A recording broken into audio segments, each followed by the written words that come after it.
Hello, welcome to STEM with Krakas. In this video we will see how to find out spring constant of a uniform spring.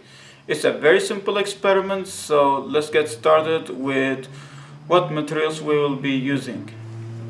So materials we are gonna need are a universal clamp that we can place it on the table and a rod to screw in, and something to be able to hang this spring that we know its actual spring constant, so that we can hang on to it. And I'm gonna be using a pendulum clamp for my experiment so that I can easily do it.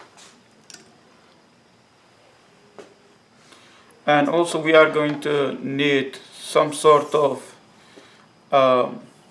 meter stick to be able to find out how much it will extend due to gravity and mass, and also some sort of masses that we know their actual masses, so that we can measure the weight of the object or the force that's acting on the spring.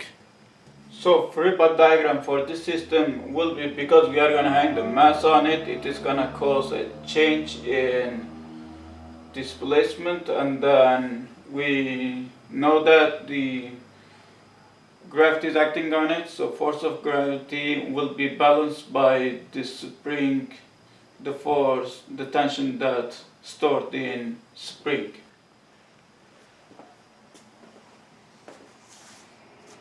So we are going to collect the data to be able to have a ratio of the force of spring over the change in displacement on the vertical y-axis, and then we are going to be able to find out the spring constant. But let's use this to graph on a spreadsheet and then figure out the slope of the graph to get the spring constant of our spring. Now you see we finished the experiment, and then we collected all the data. For the first column here we have chosen the x value. For the second column we have chosen here. When you are putting your values, make sure that you are choosing first one as delta y values, because the Excel automatically selects the first one over here.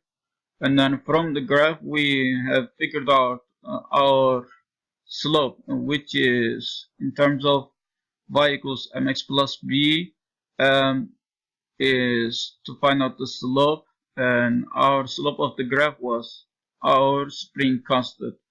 From here we can figure out that our experimental value is 24.975, and also by using percentage error formula we can find out the percentage error in the experiment, which is, in my case, it's 0.1. It's a good, as you can see.